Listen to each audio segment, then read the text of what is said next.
Thanks to funding tools like Rider 42 and voter-approved projects on Prop 12 and Proposition 14 bond proceeds, TxDOT is now positioned to move forward with immediate and funded improvements. Within the past year, the Texas Transportation Commission authorized the use of Rider 42 funds in conjunction with the $2 billion allocated and helped solidify partnership with HGHC, Harris County, the Federal Highway Administration, the City of Houston, and Houston Metro to accelerate the development and construction of US 290 corridor by more than 2 decades. This couldn't have happened without support we received from our elected officials and transportation partners, which is why we wanted to bring you all here today to share this tremendous news.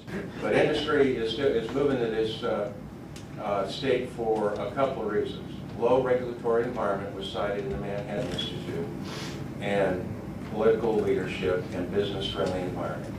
And because of Governor Dewhurst, Chairman Williams, and of course the county judge here, is why we have this growth and businesses and people moving to Texas.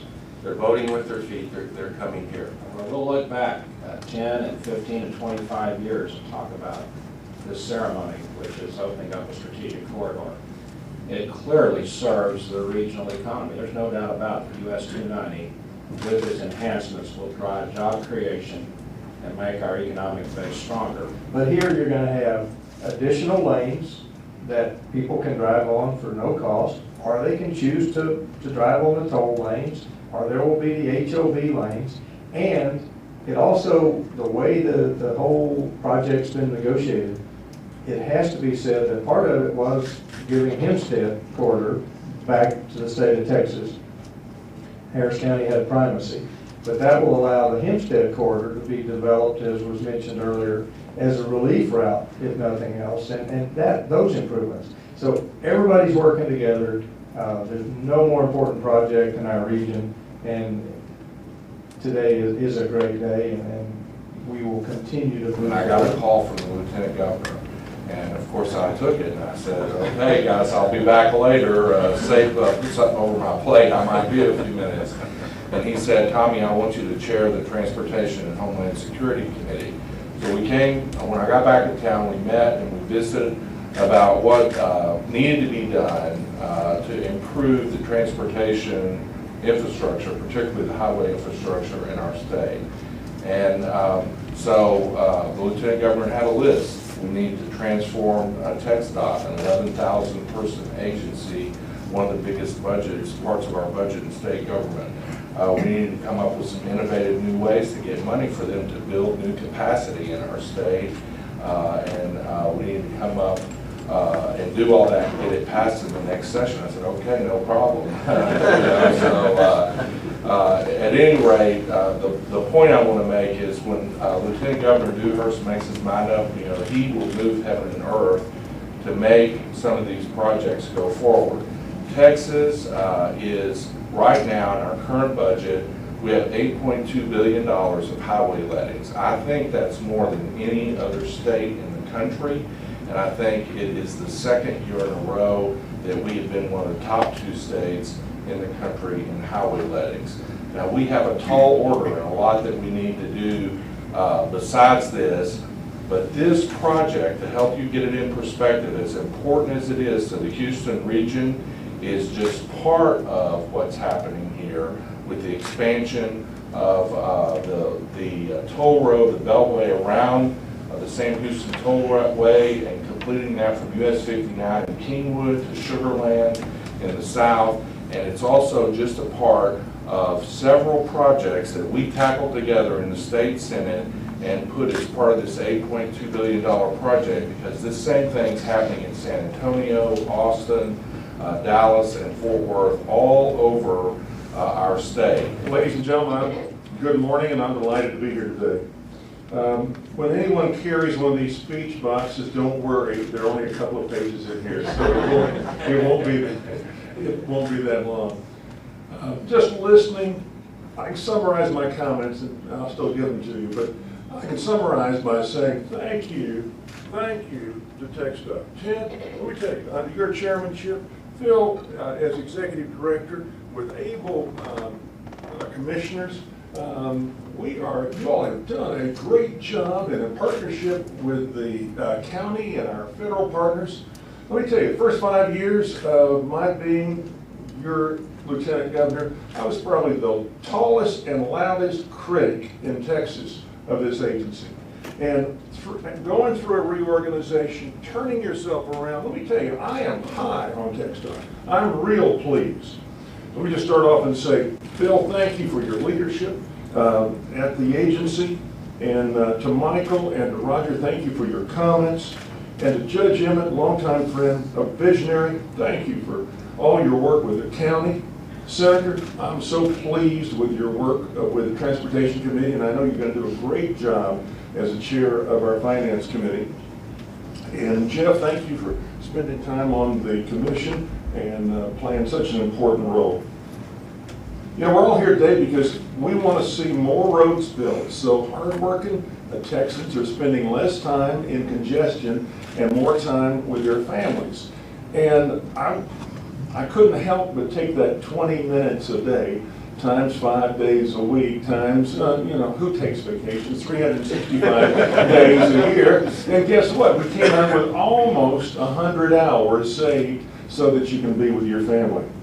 Now, we all believe, I believe, that our economy and our quality of life certainly depends upon our transportation system, and our transportation system is a huge driver and a key component to the movement of our goods around the state.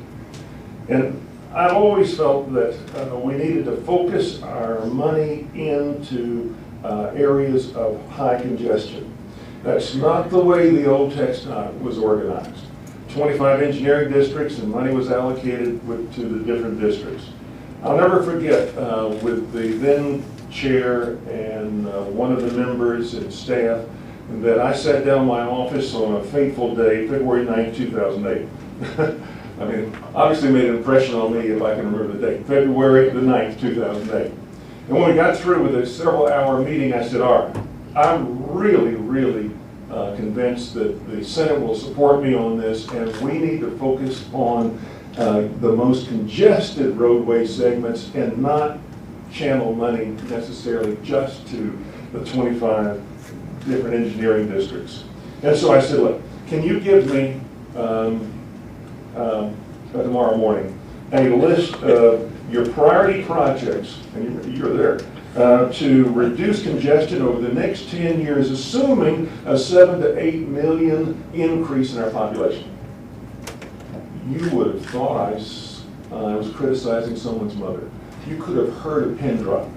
To my surprise, no such list existed. So I said, fine, can you go back, pull all of your data together, and we'll meet tomorrow afternoon. Silence. 7 months later, I got a list of what the different 25 districts wanted. And I said, that's not what we're going to do. And to TxDOT's credit, they came back several months later, working with the Texas Transportation Institute, and they gave me a list of the 100 most congested road segments, and that list has been updated each year. And I have seen changes, progress, new leadership, and I am really proud of TxDOT. I'm really proud of the direction that they're going. Again, for 5 years, I was your loudest and tallest critic, and I'm signing up to be your tallest and loudest supporter, and for us to do more of these projects. And I know we need help with our federal partners, but the legislature needs to do their part and look at innovative financing ways. And I've talked to Senator Williams, I've talked and will continue talking with Judge Emmett, talked to the governor, and we'll be presenting some ideas in this legislative session, which is just around the corner. Because I want, and I now know that TxDOT wants the same thing, to resist the natural temptation to spend money on easy projects, but to take that money instead and put it on the projects that have the greatest impact, not only on our economy, but on our quality of life. And that's a huge mindset change, and I really compliment the commission and their leadership. And such an example is U.S. Highway 290. Improving Texas's transportation infrastructure is what TxDOT's all about, and it's a priority of mine.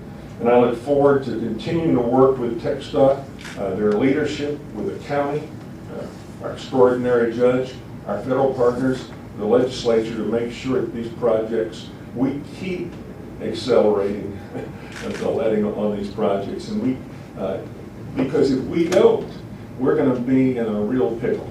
Roger was talking about our population growth. Our population between 2000 and 2010 grew 25% in Texas. Wow, 25%. From 20 million to 25 million. Today we're 26 million. The demographers say that over the next 30 years, our population is going to grow almost double, between 26 million and growth to 45, maybe 50 million. We're the fastest growing state in the country.